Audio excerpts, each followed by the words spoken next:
Bienvenidos y bienvenidas. Bueno, mi nombre es Norberto Ciciaro, soy el coordinador de la sección de espiritualidad y hoy nos toca en este ciclo de la mujer LGTB pues esta charla. Tenemos esta charla entrevista que esperamos hacerlo de lo más ameno posible. Tenemos con nosotros a Rosa Arauzo, quien es una conocida activista dentro del mundo LGTB aquí en España. Es madre, bisexual, creyente, militante, política, como dije antes, sumamente respetada y admirada por su trayectoria personal.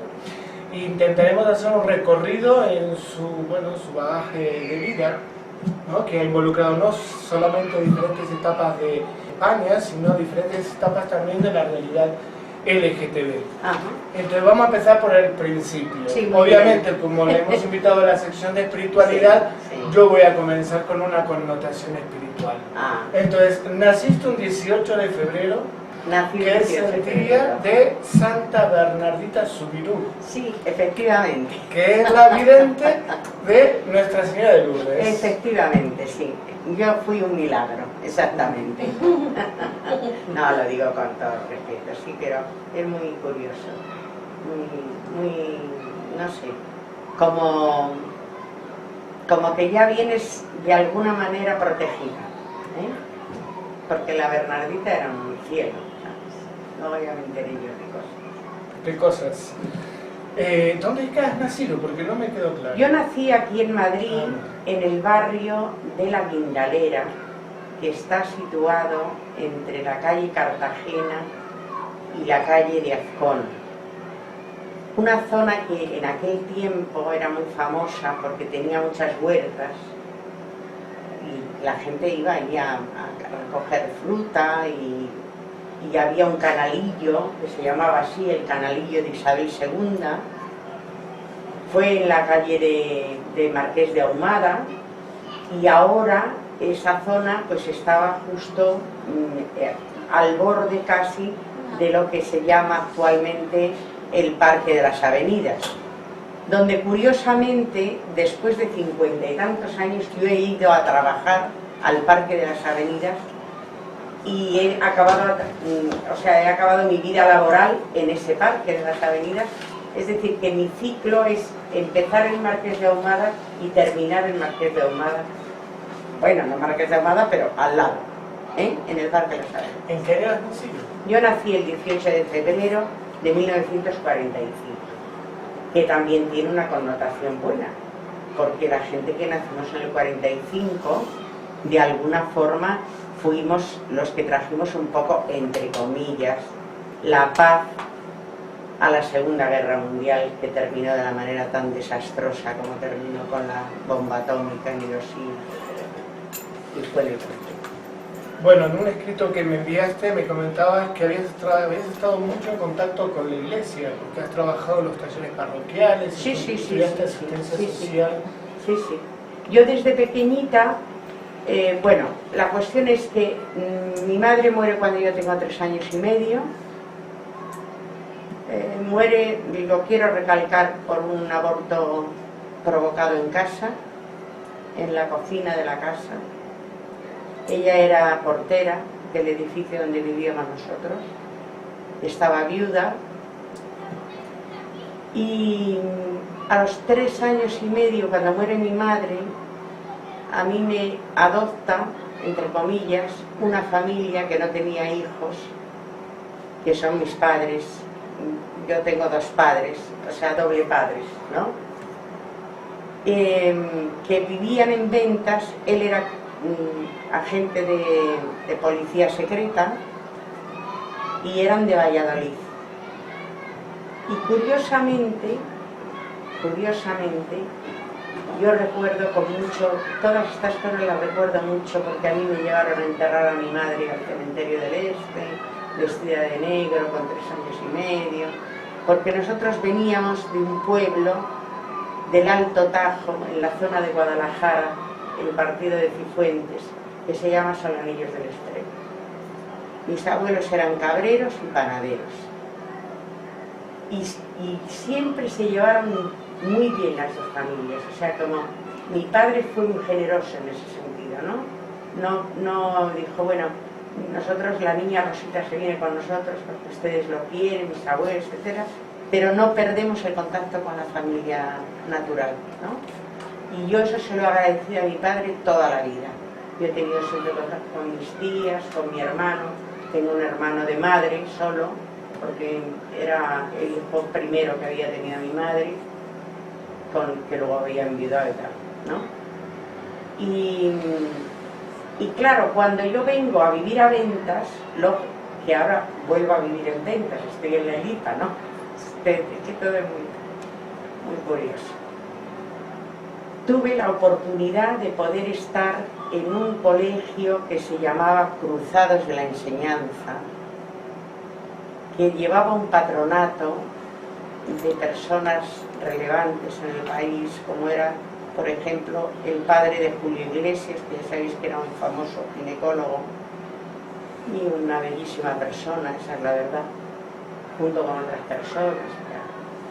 Yo hice unos cuentos, unas cosas, y teníamos mucha vinculación con la parroquia de Fátima, que estaba en la carretera de Aragón, que ahora se llama Calle de Alcalá. Desde muy chica, con ese tema, yo estuve muy vinculada al tema de la iglesia, con las catequesis, con esta historia.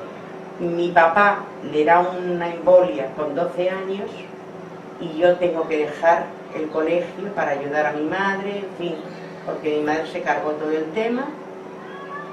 Pero unas mujeres maravillosas de una fundación Santa María, donde nosotros íbamos a entregar la ropa, porque yo me metí en un taller parroquial que era de niñas que hacían corte y confección. Mi madre siempre empeñada en que yo tenía que coser, ¿verdad? Tú tienes que coser, porque esto de tanto leer se te va a volver el seso agua.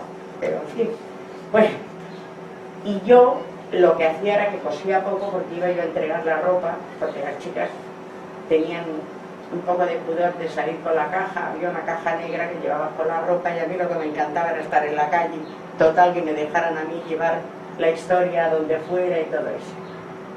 Entonces, en ese taller parroquial hice yo esto, pero estas mujeres, doña Manuela del Palacio y doña Joaquina, que no me acuerdo cómo se llama, de apellido, pero que eran una gente adorable, vinieron un día a hablar con mi madre y dijeron: mire, esta hija tiene que estudiar, porque es una mujer muy inteligente y no puede ser que solamente esté en el taller.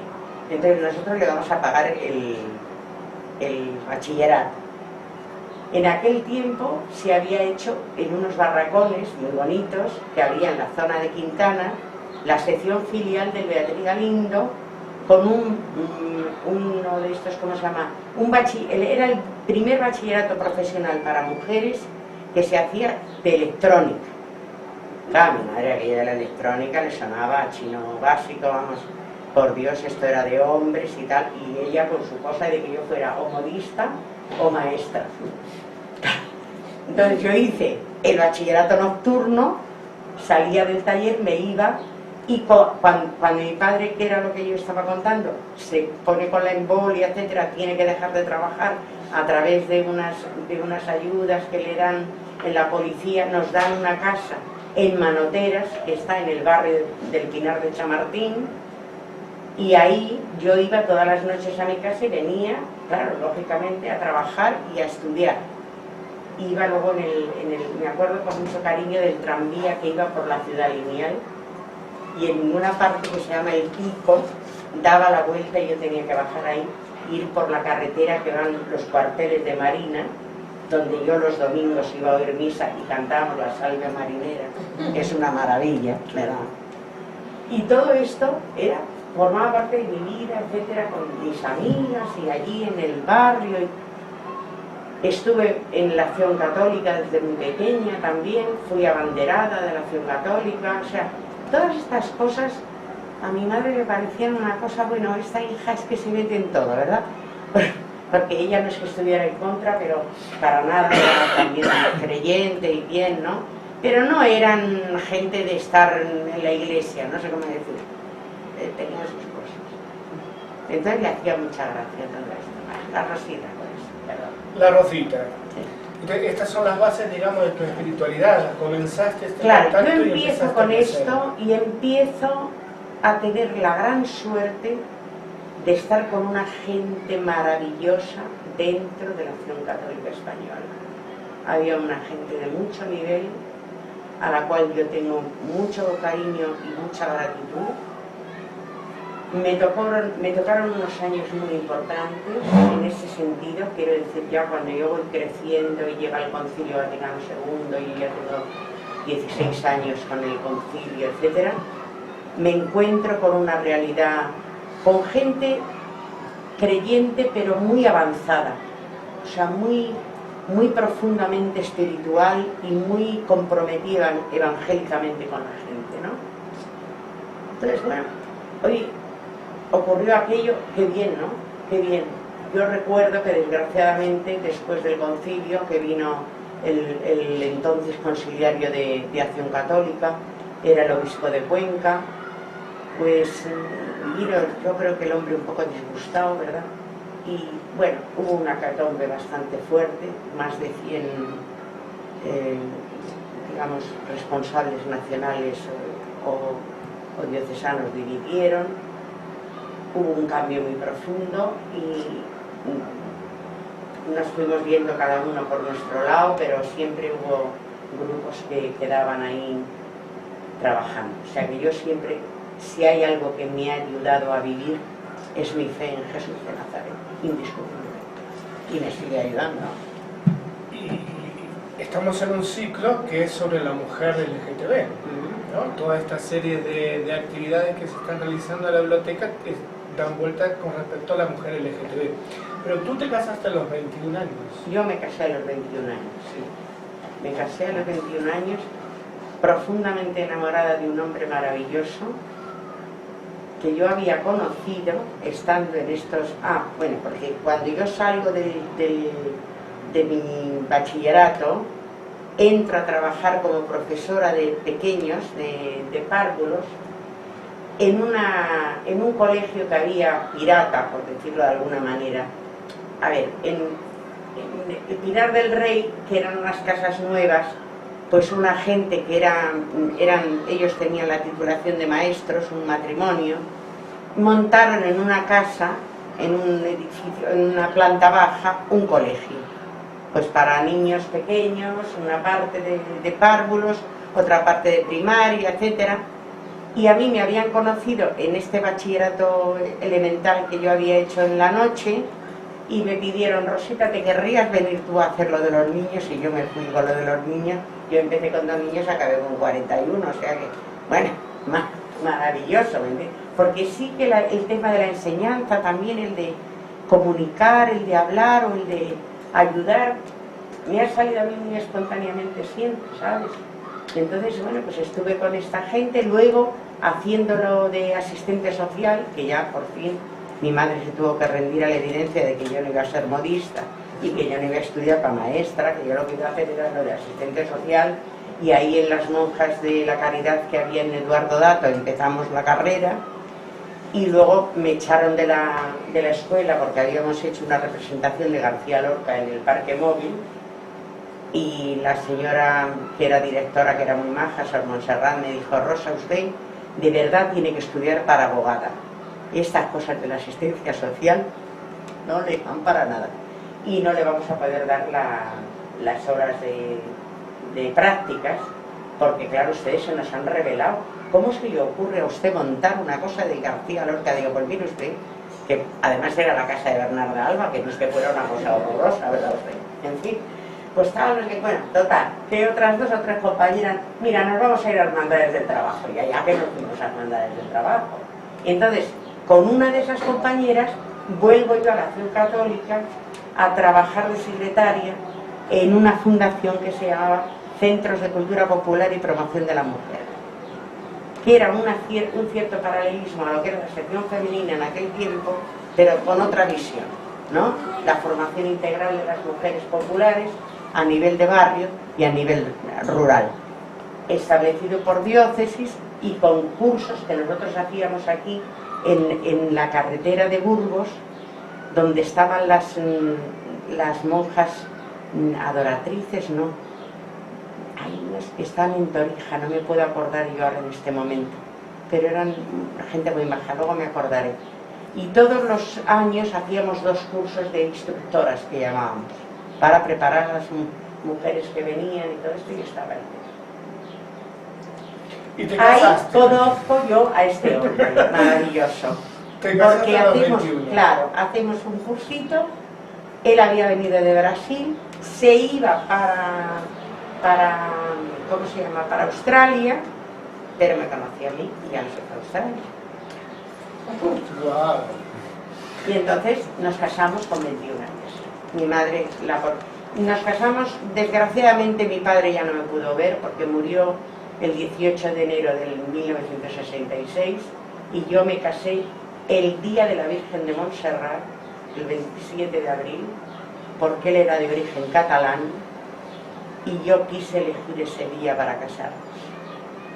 Todo esto era una historia. Y además en una iglesia que era una iglesia de barraca, ¿no? Porque en el Pinar todavía no se había hecho la iglesia definitiva, era una iglesia montada o sea, era un barracón grande, hombre, con dignidad, con tal, pero de madera, que luego por cierto se quemó, bueno, una historia así un poquito truculenta, y allí nos casamos, el día 27 de abril de 1966.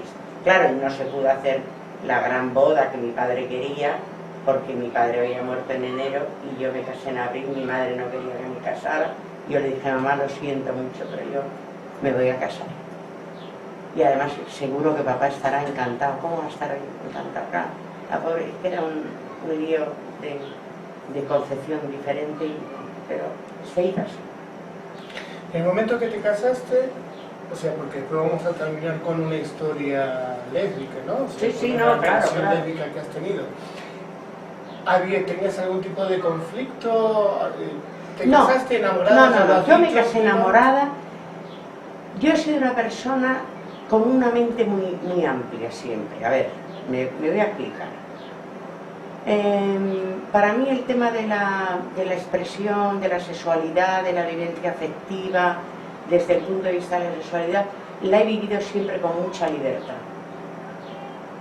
Claro, las circunstancias no te permitían ser abiertamente independiente, porque entonces te podrían echar muchas cosas encima.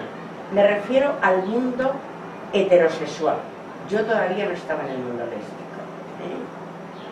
Entonces, recuerdo que unos meses antes, ya una vez casados, que teníamos 3 hijos, y que él se fue a Brasil, que luego nos fuimos todos allí.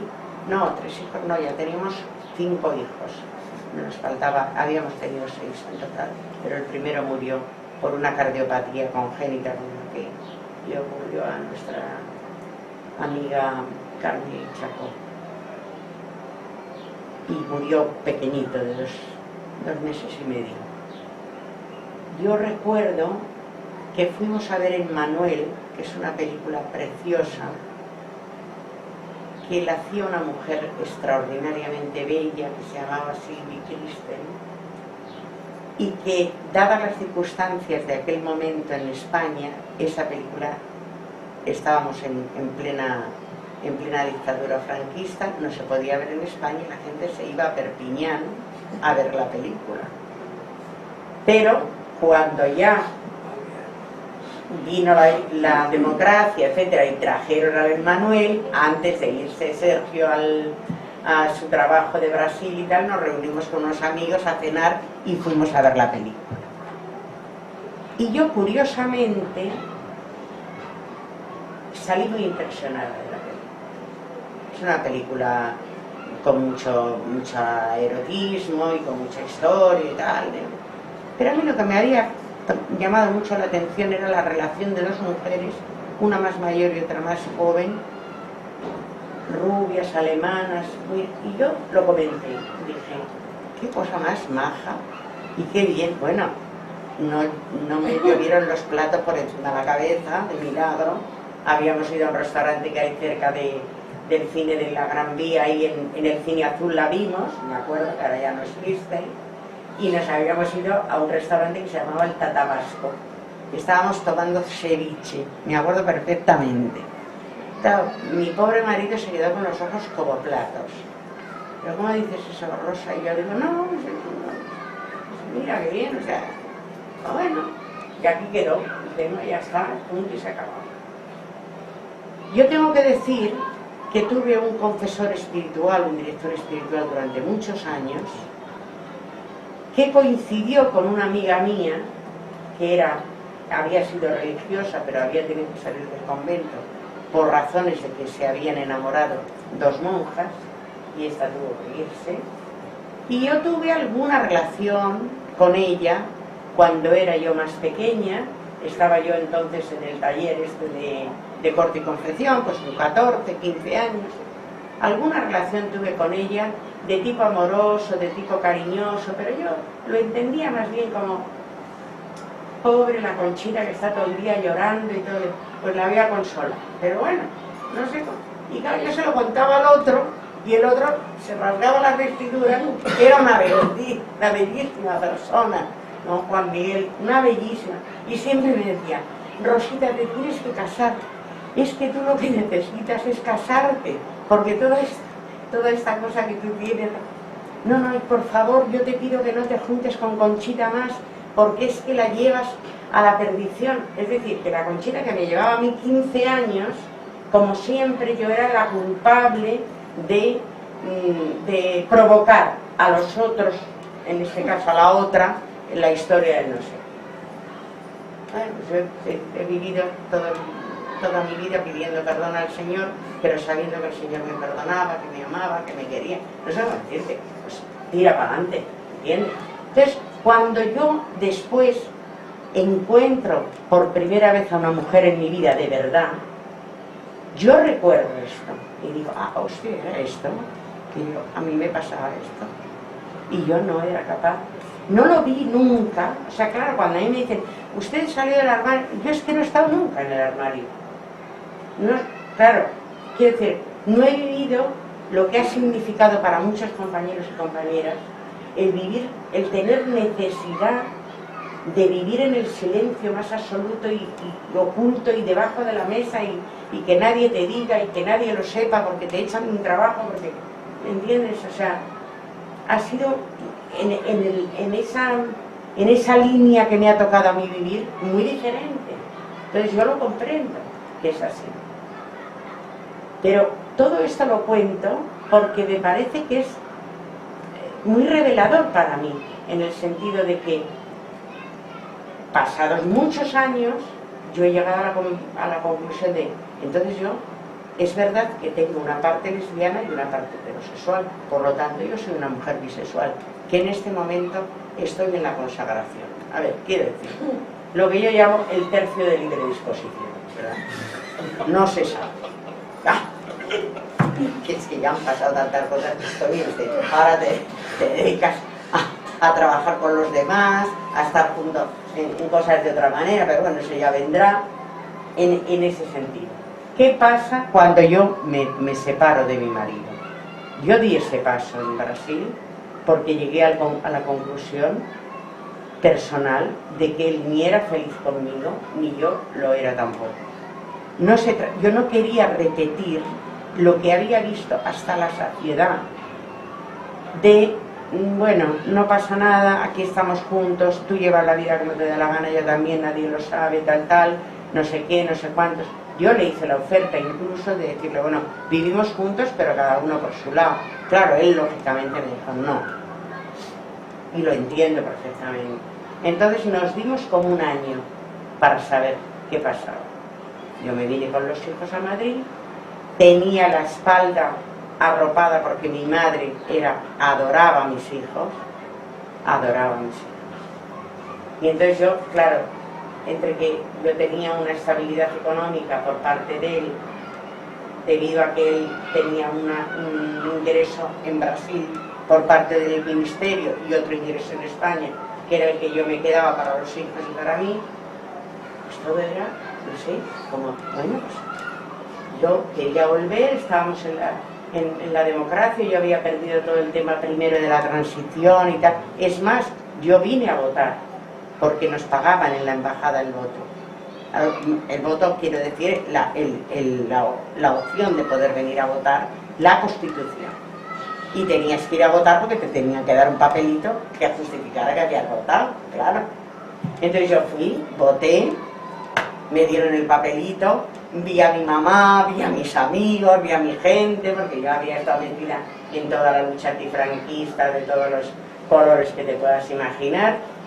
Desde un punto de vista cristiano siempre, no había pertenecido a ningún partido político, pero sí tenía una idea de las cosas muy desde el punto de vista, digamos así, pues un poco de los cristianos de base, la teología de la liberación, la puesta en práctica del Evangelio con un compromiso con los pobres y bueno, pues era esta historia, ¿no? Entonces, claro, cuando yo vengo, mi pobre madre se encuentra con este tremedal de ¿qué haces, hija mía, con 6 hijos? ¿Cómo te has separado? Porque yo lo comprendo, que es muy fuerte. Pues no te preocupes, mamá, que vamos a salir adelante, nos faltaría más, tutú, tatá, no sé qué, no sé qué. Y me dedico yo a trabajar con el AMPA del colegio. Los niños pueden ir al colegio Joaquín Turina, que era un colegio público que había en el Pinor de San Martín, muy cerca de donde vivíamos, en Manotera. Yo estaba encantada con el colegio, encantada con los profesores, encantada con los padres, que habíamos hecho una asociación de padres muy peleona y muy fantástica. Y ahí conozco yo a las profesores y profesoras de mis hijos y bueno, nos llevamos fenomenal y una de ellas es la que yo empiezo a tener una relación con ella de amistad. Ella también era creyente, pero del área, digamos, protestante. Habíamos hecho algunas cosas en común de estudio de la Biblia y tal, unos meses y bueno, y las cosas rodaron un día y un 15 de mayo de 1978 ella tenía que ir a Alicante a unas jornadas que habían organizado los evangélicos, pues no se fue, que era el día de San Isidro. Y ese día de San Isidro fue el encuentro maravilloso donde nos encontramos como mujeres enamoradas de Dios. Y yo quería abrir la puerta de mi casa y la ventana de todo el sitio y publicarlo y decir que qué maravilla, que qué bien, vamos, que qué estupendo. Pero claro, una vez más me cerraron la historia, porque yo comprendí por respeto a ella, solamente lo supo gente muy amiga nuestra. Claro, que a mí me dijo, Rosa, por Dios, en el colegio no lo puede saber nadie, esto es horrible. Yo puedo perder el chisme. Claro, bueno, nada, quédate tranquila, hija, no te preocupes, no pasa nada.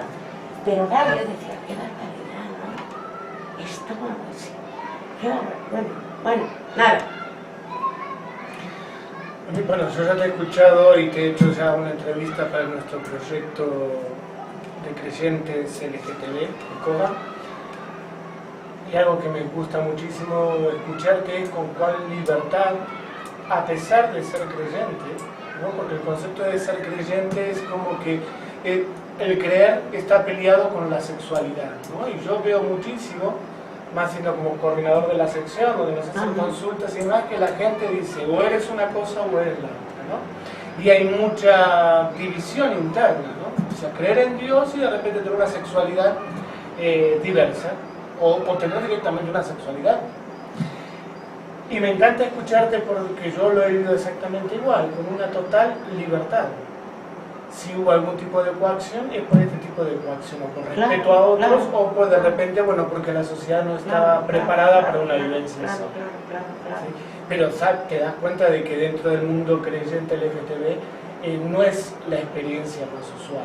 Ah, no, claro. Como la gente se fustiga mucho, claro, se reprime. Claro, lógico. Pero, entonces... es más, diría que es un regalito del cielo. Ah, no, sí. Eso a lo mejor viene por lo de ¿cómo se llama? Santa Bernardita. Mira, a lo mejor. Pero bueno, la Bernardita dijo, la rosa es un elemento raro, pero posiblemente sea bueno que siga siendo raro. Anda, tira para allá. No, claro, porque yo digo, a ver, dice el Señor, lo que sale del corazón es lo que hace daño, no lo que comes, no lo que entra de fuera.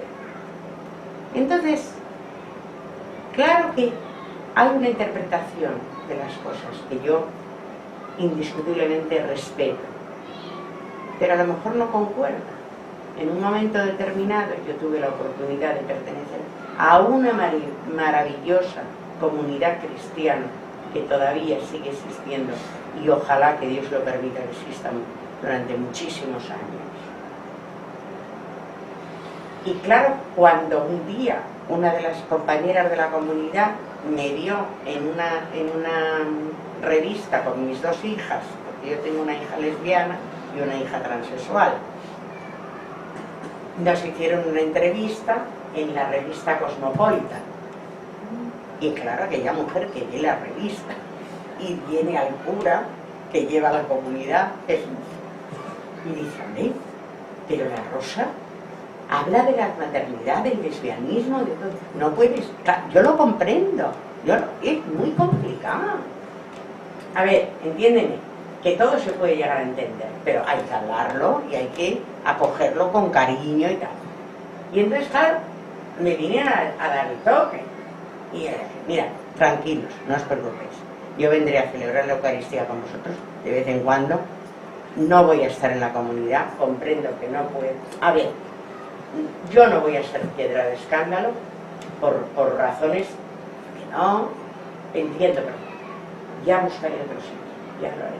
Yo he estado muchos años haciendo mis cosas sola, yo, quiero decir, sintiéndome como de la comunidad universal, ¿no? La Iglesia como tal, como comunidad de creyentes. Y a lo mejor pues no estás con los más cercanos, pero puedes estar con los más... No sé cómo decir que... Aquí estamos. Aquí estamos. Y si hay que ayudar para poder discernir, pues vamos a discernir. Pero no a dogmatizar excesivamente la vida. Porque el dogma, para mí, a veces ha llevado a ser un freno de control de poder. Me has matado, mujer. Me has matado con este concepto de... O sea, esto es para apuntarlo, por suerte está grabado, pero hay que discernir y no dogmatizar. Pero tú tienes que ser papisa. No. Discernir y no dogmatizar. Claro. Fantástico. Lo voy a colocar en el grupo. Claro. Así, bueno, tú ya has comentado, ¿no? O sea, tienes una hija lesbiana y una hija transexual. Sí. ¿La aceptación o cómo ha sido esta situación? O sea, Con toda naturalidad. Con toda naturalidad. O sea, Claro. Tú lo has vivido con naturalidad. Yo lo he vivido como con madre, naturalidad como madre. y has ayudado a Y he ayudado a que eso se pueda desarrollar hasta donde yo he podido. Porque lo más terrible de mi situación, por decir, entre comillas, es que yo tuve que dejar a mis hijos con el padre. Porque si no, el juez me los quitaba. Y los hijos tenían que pasar por la experiencia de tener que decidir si con la madre, con el padre, hablar de la madre, todo este rollo terrible de qué hace tu mamá, cuando hace, no hace, viene, no viene, tal. Y por otro lado, yo estaba al mismo tiempo en un proceso de degeneración, de adicción alcohólica, que también influía en muchas cosas. Entonces, claro, cuando a mí un compañero maravilloso, que le amo por la vida, del AMPA del colegio, que era abogado, me dijo: "Rosa, ¿tú vas a negar ante el juez que estás con una mujer?". Le dije: "No. Los hijos te los van a quitar". "No, los hijos no me los van a quitar, porque yo voy a hablar con el padre y se los va a llevar el padre". Y yo hablé con el padre y se lo dije, que los hijos no podían estar conmigo, que se tenían que ir. Y entre esos hijos iba mi hija Verónica. Yo siempre he tenido mucha historia con ese tema, porque sabía que Verónica, el padre no la aceptaba. no podía aceptarla. Su concepción personal era que yo les había influido, o que qué horror, que no, hasta que ya se dio cuenta de que realmente este niño, que había nacido niño, entre comillas, y se llamaba Jorge, era una niña, por dentro y por fuera. Por dentro y por fuera, en su manera de vestirse. Y bueno, tocó ahí una historia muy... O sea, no todo ha sido color de rosa, había mucho dolor interno, personal, y mucho dolor también a los otros, que hay que reparar.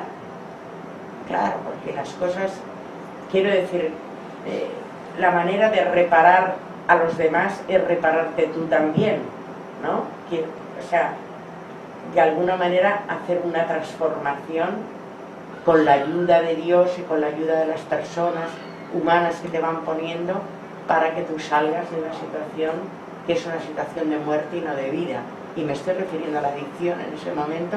Yo, gracias a Dios, he encontrado un lugar donde he podido estar, y estoy, y estaré hasta que me muera, y he podido ir superando por hoy esta cuestión. Pero eso no solamente me ha servido para salir yo adelante, sino para todavía profundizar más en que la decisión que tomé era una buena decisión, a pesar de que era una decisión dura y una decisión difícil. La decisión de dejar a los hijos. Sí. Porque no tenía yo capacidad. No tenía capacidad. Y no podía tampoco ni estar con ellos, ni estar sin ellos, pero me pudo más el estar sin ellos.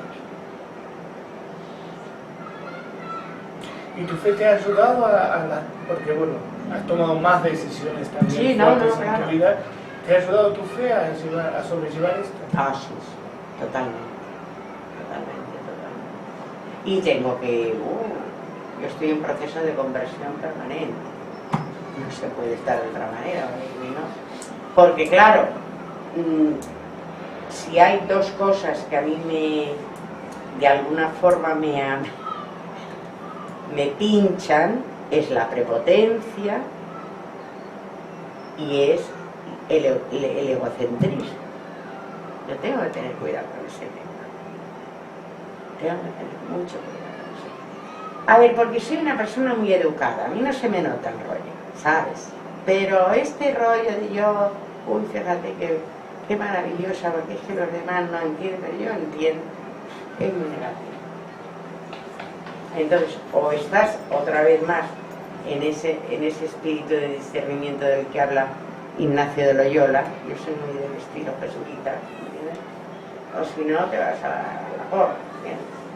Y gracias a que yo entré en este proceso de vida y de ayuda y de cambio profundo, he aprendido muchas cosas y sigo aprendiendo cómo yo trabajarme para poder estar con los demás en condiciones y no hacer daño en la medida de lo posible.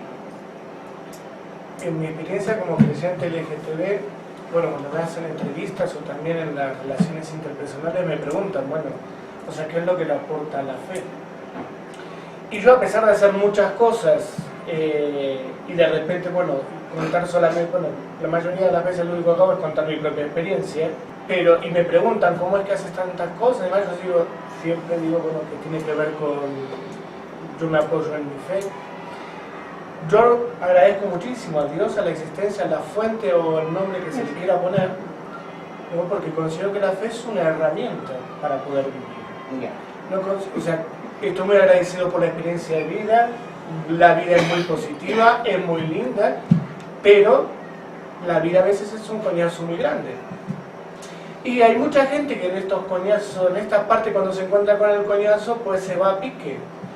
Y realmente, a pesar de que no nos libra la fe de vivir situaciones, sí nos sostiene. Y esto es difícil de poder explicar. ¿Sí? Situaciones que por ahí no entienden al mismo tiempo con el tomar decisiones, ¿no? A veces hay decisiones que no entiende la gente que está alrededor. ¿Sí? Porque les afecta o porque lo juzgan o prejuzgan. Pero uno sabe que es lo mejor. y uno lo sabe en la intimidad y bueno, y sabe que uno dará respuesta de esas decisiones ante quien tenga que darlo, ¿no? El día de mañana, en el más allá, o si creemos y llegamos a ese punto. Pero es difícil de contagiar esto, de poder explicar. Lo primero, el hecho de la fe como una herramienta, y después explicar decisiones que la gente no lo ve lógico. Bueno, pero también hay que entender que no se vea loca. Y no pasa nada. Bueno, El tema es cuando nos empeñamos en que haya un pensamiento único. No hay cosa peor que el pensamiento único. el imponer nuestro pensamiento, Claro, nuestra forma. no. Ahora, yo En el puedo mundo llegar, religioso claro, mucho de eso también. ya, pues por eso, cariño. Entonces, yo puedo llegar contigo hasta acá, no puedo llegar más. Pero el camino que yo voy a recorrer contigo, si tú me dejas, va a ser hasta ahí, ¿vale? Cuando ya no podamos, nos vamos a retirar. Pero no te voy a machacar, ¿me entiendes? Porque el Dios en quien yo creo no ha venido a machacar a nadie. Ha venido a curar, ha venido a comer. Fíjate qué cosas más curiosas. Cristo cura y come. Qué cosa. También reza, claro. Pero se va solo a rezar. Y con ellos reza a veces, pero con el Padre. O sea, ojo. ¿Y qué hace con la gente? Acoger, ¿no? Y entender. Y a la mujer escribe en el suelo y dice que tire la primera piedra el que... ¿no? O sea, ojo. Luego hay toda una historia. Sí, muy bien. Si yo, ¿qué quieres que te diga? Yo estoy en la iglesia del Señor y punto. Y ya sé que esta es mi iglesia, con las contradicciones que yo tengo como ser humano y con las contradicciones que ellos y ellas tienen también. Y esto es lo que hay. Pero mi punto de referencia es Jesús de Nazaret, tal cual, Trinidad, Padre, Hijo, Espíritu Santo. Entonces, bueno, ya es un lío esto. Entonces, la última compañera que yo tuve se me murió con VIH. Yo desde el año 94 que murió Genoveva, prácticamente no he vuelto a tener una relación. Tuve algún escarceo con alguna compañera y tal, pero no era lo mismo ya. Y de alguna forma yo he canalizado toda esa potencialidad a un mayor compromiso con las personas y con las comunidades, con la gente. Y estuve trabajando 15 años con mayores, interna en la casa, cuidando a personas, porque yo tenía que jubilarme y no había cotizado más que 4 años y tenía que cotizar 15 años para tener una jubilación. Y me dieron esa oportunidad maravillosa de cuidar a las personas que estaban enfermas y yo sabía hacer eso. Otra cosa no. La casa y esos rollos no, yo he sido muy rara y muy mal. Pero no sabes cocinar. No. Sí, yo cocinar, sí, pero a ver, yo decía siempre, yo con ella estoy. No te preocupes, Rosa, porque hay una persona que se encarga de la limpieza. Me parece fenomenal. O sea, yo era como la mayordoma, ¿verdad? Para entendernos. Y la señora decía, es usted muy coqueta, Rosa. Digo, pero doña Carmen, usted es la señora y yo soy su guardaespaldas. Es verdad, en eso yo estoy encantada. Pues ya está, entonces no pasa nada. Ese es el tema. Bueno, andando en estos movimientos, en esto que has dicho, bueno, que has dedicado mucho tu servicio hacia los demás. Has trabajado en el movimiento feminista independiente con feministas lesbianas de Madrid. Dentro del movimiento feminista, que nosotros empezamos con la primera compañera que yo tuve, empezamos en Granada. Las primeras jornadas que se hicieron del movimiento feminista se hicieron en Granada, en un marco incomparable de una casa fantástica que hay en Granada, que es como una especie de biblioteca como esta, pero enorme, ¿no? Ahí se hicieron las primeras. Y ahí se hizo una escisión entre las mujeres que no veníamos de partidos políticos y las mujeres que venían de partidos políticos. Entonces había como un movimiento de la igualdad y un movimiento, digamos así, de la diferencia. Pero nosotras íbamos un poco a caballo entre unas y otras, porque yo con las compañeras socialistas, con las compañeras comunistas, con las compañeras radicales, etcétera, me llevaba fenomenalmente bien, aunque no estuvieran en el tema. Pero sí queríamos hacer un feminismo como más fuera digamos, del tutelaje o de la consigna, por decirlo de alguna manera, que podía venir del partido como tal, ¿no? Y ahí estuvimos con las feministas independientes, y durante varios años. Y una de las cosas que salió de este movimiento feminista general fue hacer una experiencia de trabajo con mujeres lesbianas. Es decir, que el feminismo también estuviera, o sea, que la mujer lesbiana se sintiera también interpelada por el feminismo como tal, porque no es lesbiana y feminista, no, usted da la casualidad de que puede juntar ambas cosas perfectamente. De hecho, muchas teóricas feministas han sido lesbianas, unas abiertamente y las otras en el armario, abriéndolo de vez en cuando. Hola, ¿cómo estás? Ese es el tema. Bueno, se ve que parte de tus intereses siempre están dando vueltas por la política. Sí. Entonces esto lo digo porque, bueno, ahora estás trabajando, estás colaborando con el Círculo de Podemos. Estoy con el Círculo de Espiritualidad de Podemos, sí. Pero vamos, como una más, o sea, yo siempre como una más. Yo estoy siempre en el tema de la tramoya, que digo yo, ¿eh? O sea, hay que estar trabajando en lo común, que luego tienes responsabilidades porque los compañeros o las compañeras te eligen para una historia. Bueno, pues oye, vas adelante si tú crees que estás en condiciones de poderlo hacer, y si no, dices, oye, mira, yo no voy a estar ahí, ¿me entiendes? De momento estoy en esta historia. Estoy también en la Fundación 26 de diciembre, que es una fundación que ayuda al acompañamiento de personas mayores LGTB, tanto hombres como mujeres. Estamos aquí en Madrid, en la calle Amparo 27, yo colaboro también con ellos hace unos años. O sea, toda mi actividad está un poco en esta tesitura. Y luego, dentro de las cuestiones de iglesia, pues pertenezco al Grupo de Jesús, unos grupos que se están haciendo a nivel de comunidades cristianas con relación a la vuelta otra vez al estudio del Evangelio, a la cuestión, digamos, de permear todo lo que nos dice el Señor a través del Evangelio, con la parroquia de Fontarrón, que está ahí en la zona de los Buenos Aires, de Vallecas. O sea que por ahí va el tema. Y los grupos míos, para que no se me vaya la cabeza y vuelva yo a las andadas de la adicción, pues también estoy con ellos. Así que estoy divertidísima. Por eso digo que en libre disposición. No tengo yo tiempo para los enamoramientos. A lo mejor de repente viene algo y dice, Cate, digo, esto era. Vamos.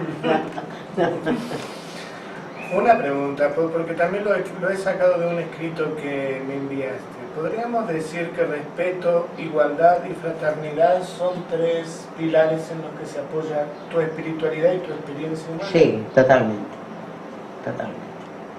Es que no lo entiendo de otra manera.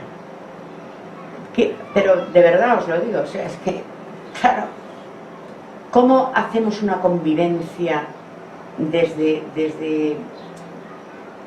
el respeto al otro, desde la igualdad, desde la fraternidad?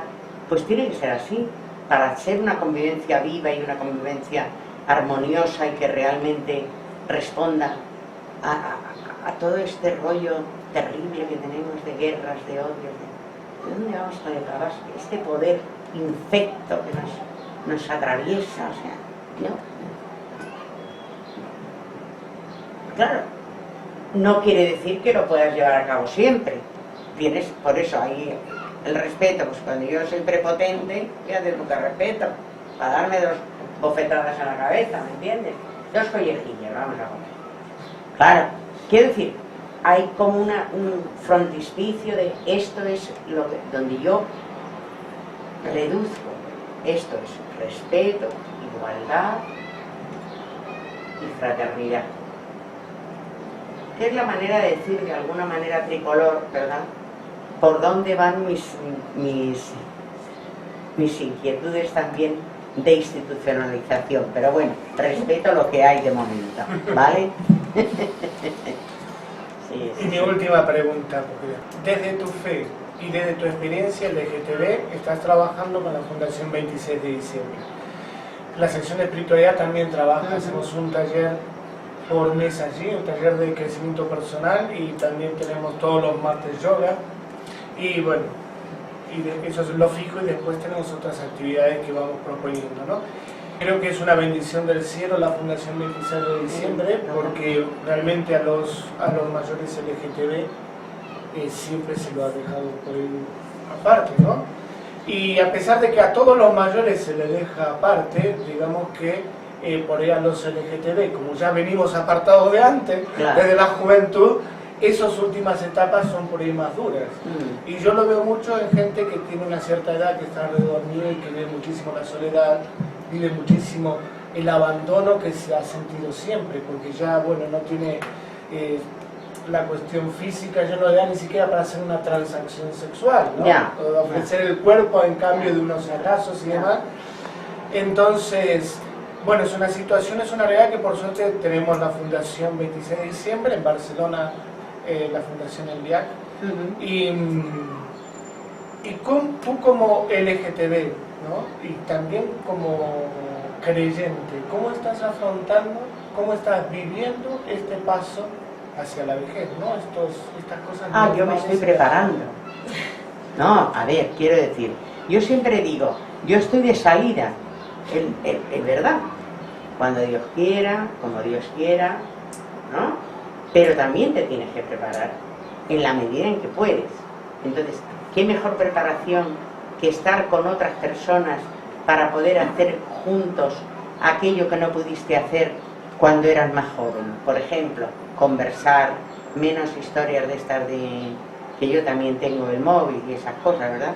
Pero en fin, vamos a hacer encuentros de amistad, de fraternidad, para ayudarnos mutuamente, conversar, comer, estar juntos, saber un poco qué te pasa, qué te ocurre, si yo te tengo que echar una mano porque estás pasando por un momento difícil, con algún familiar que está ya en una situación de muerte, pues todo lo que significa el cuidado de los últimos momentos, todo eso hay que prepararse y hay que poderlo manifestar y poderlo vivir y poder ayudar a los demás a que lo vivan de la mejor manera posible, con mucha ternura, con mucho...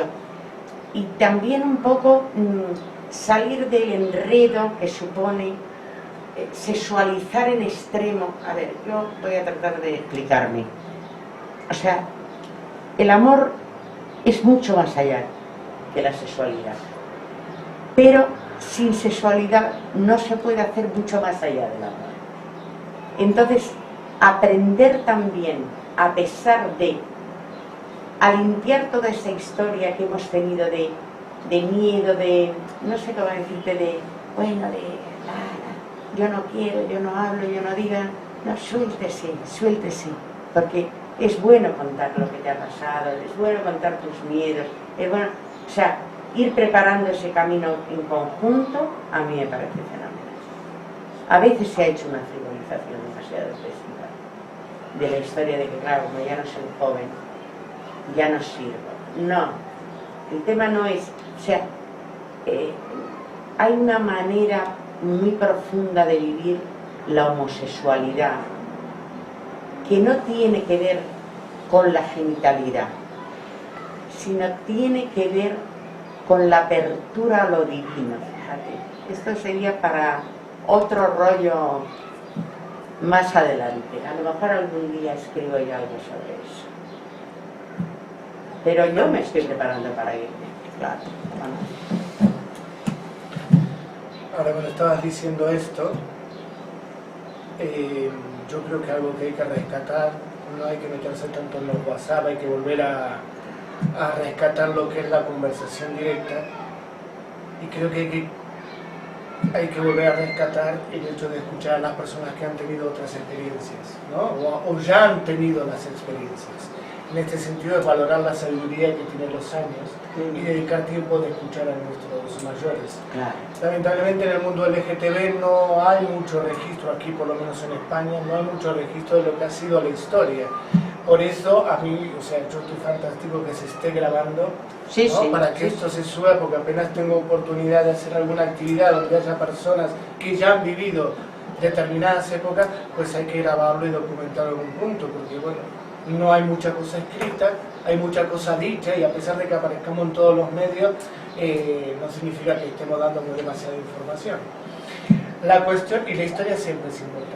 A mí me gustó muchísimo el 20 de noviembre, participamos de un evento que se hizo en Kogan, en el grupo de transexuales, porque también participó Fundación Daniela, que es una fundación que trabaja con adolescentes transexuales, y con jovencitos y jovencitas, ¿no? Y lo bonito de ese encuentro que tuvimos en Kogan es que había transexuales de 60 años y transexuales de 15 años.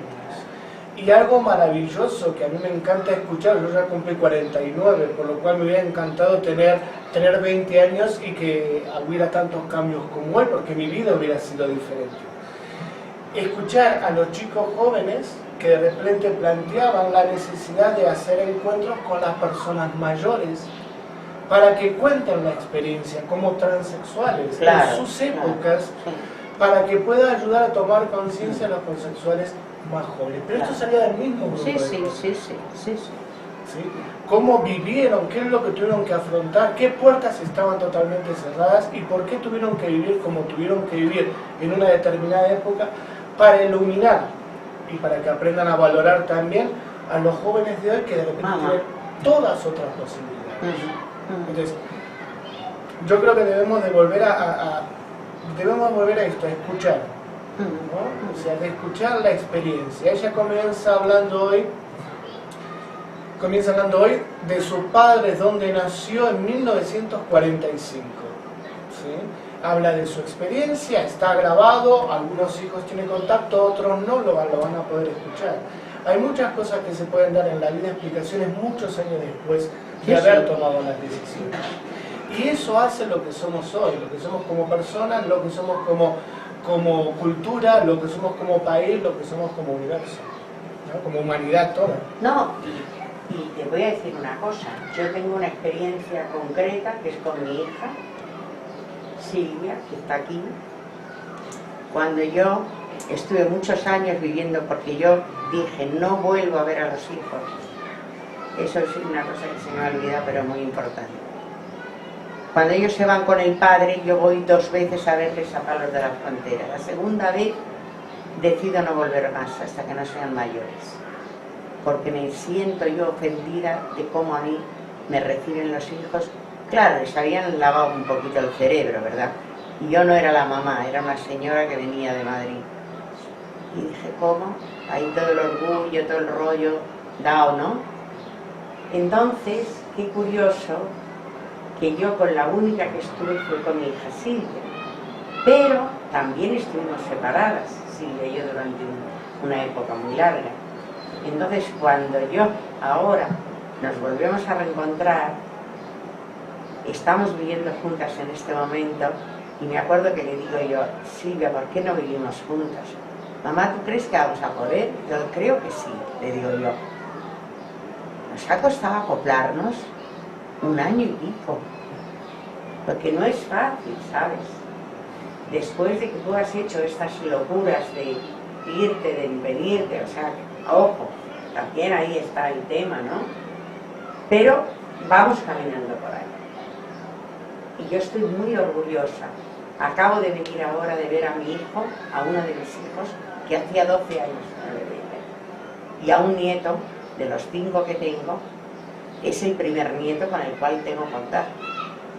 que tiene 12 años, divino de la muerte, guapo que te pasas, o sea, fenomenal, inteligente, bueno. Y ahora pasé la Semana Santa allá en Sanlúcar con ellos y estupendamente, claro. Pero todo ha sido a base de tiempo. El tiempo juega a nuestro favor cuando nosotros estamos dispuestos a aceptar la realidad. O sea, tú no te puedes montar historias como yo en algún momento me he podido montar por causas también de mi dependencia y de que es normal. Vives en paralelo y el paralelo no sirve. ¿Alguna pregunta para esta personita hermosa? ¿Algo que quieran cotillar más? Sí, yo creo que se le ha olvidado algo. Ya sabes que ella rehuye un poco el tema político, pero sí le rozó un poco la política. Ella fue candidata al Senado en las elecciones del 20 de diciembre del 2016. Y eso creo que lo ha olvidado ya, porque estáis viendo que ella le gusta trabajar lo que es el terreno del suelo, estar con No, pero eso tuvo que ver, mirad, cuando yo me fui a trabajar con las personas mayores, yo tenía ya 50 años, yo recuerdo que les dije a mis compañeras del movimiento feminista, yo me voy a los palacios de invierno, pero cuando vuelva volveré para el Senado. Y todo el mundo se echó a reír. Bueno, pasa el tiempo, no sé qué, cuando yo vuelvo a los 70 o 65 años, es decir, al 2010, que ya entro yo en la historia esta del 15M, luego con Podemos, todo este rollo, y empezamos a hacer lo de las listas y no sé qué, y había unas elecciones internas, y digo yo, ahí va, a ver si me tengo yo que presentar para el Senado, como dijeron eso, y es una cosa interna, yo me voy a presentar, si me eligen, me voy. Claro, me eligieron para el Senado, internamente. Rosa, estás elegida por Madrid la segunda, no me lo podía creer.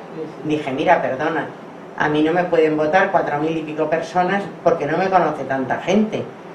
Que me han votado sí, pero porque soy mujer, y como estamos con esta historia de la paridad y tal, había otra compañera que iba por delante de mí que también era mujer. Éramos 2 mujeres y un hombre. Y salió, claro, solamente íbamos a sacar una. Era imposible que podamos sacar a las 3, imposible. Lógicamente era la primera vez, todo el rollo. Y yo estuve a 40.000 votos, o sea que feliz. Esto es para contarlo, sí, sí. Se me olvida, pero una anécdota, esto es una anécdota. Entonces ya también hice yo una interpretación, dije, ¿ves? Está claro que Dios no quiere que yo esté en la primera línea. Yo tengo que estar en la tramoya, que es ayudando y haciendo cosas y ya está, no pasa nada, ya está, no pasa nada. Pero fue muy interesante, sí. Bueno, también eres patrona de la Fundación. Sí, bueno, pero tampoco me dijeron, bueno, díselo porque ella es tan humilde. No, bueno, pero hay una dentro de las fundaciones hay la figura del patrono, pero el patrono no tiene por qué ser patrono de primera, o sea, hay como un patrono extraordinario, así como sugerido, por decirlo de alguna manera, por parte de los componentes de los demás patrones, pues eligen a alguien más, como que eso es lo que soy yo, porque no es por una cuestión ni de prestigio social, ni económico, ni esas cosas, ¿no? Pero, Rosa, a ti te conocen mucho más que 4.000 personas. Bueno, pero... O sea, eso es solamente un dato de la humildad que quiere desarrollar. Yo, como vengo de otro continente, a pesar de que seamos los mismos creyentes y demás, consideramos que la humildad es otra cosa, ¿no? Yo comprendo. Es la verdad, y si uno es bueno, es bueno. Yo conozco Entonces, el otro continente, también lo conozco. También una de las cosas que yo hice en este tiempo es un compromiso con los compañeros y compañeras que habían sufrido las dictaduras militares de Cono Sur. Y hacíamos la ronda de las madres de Plaza de Mayo todos los jueves frente a la embajada de Argentina, ahí en la plaza de Rubén Darío, con una amiga entrañable que se me murió ahora en diciembre, el día de Navidad, una compañera extraordinaria que había perdido al marido, fue uno de los primeros desaparecidos de Argentina. Y bueno, pues muchas cosas que yo estoy muy contenta de poder haber participado y muy honrada de que me hayan tenido en cuenta para poder apoyar en lo que yo buenamente haya podido, ¿me entiendes? O sea que si esto se va a ver allá, yo feliz. Porque les quiero por la vida, de verdad, y lo saben. Un saludito. Un saludo grande para las madres y abuelas de la Plaza de Mayo. Así que nosotros cada vez que podemos la invitamos. Sí. Últimamente la filmamos mucho porque queremos que gane el Oscar. La invitamos, bueno, está en YouTube ya la entrevista que le hicimos para el proyecto Visibilidad Creyente. Y creo que es una de las personas que hay que rescatar sus experiencias. Así que ya me dijo 3 veces de que necesita alguien que escriba su autobiografía. No sé si aguantaré la 4ª vez que lo diga. Es irresistible, porque yo tengo tantas cosas que hago que... No, pero ya vamos a ir buscando, vamos a ir buscando. Bueno, tenemos muchas gracias a todas y a todos por haber venido, de verdad. Pues nada. Muchísimas gracias, señorita. Gracias a vosotras. Un placer. Que Dios nos siga bendiciendo. Sí. Que le siga alcanzando las gracias que necesita para seguir viviendo esta experiencia humana. Solo voy a dar un apunte para terminar. El Señor creó la tierra y todo en 7 días, ¿verdad? Al 7º descanso. Cuando descansó, se puso a pensar tranquilamente. Y dijo, algo me falta. La diversidad.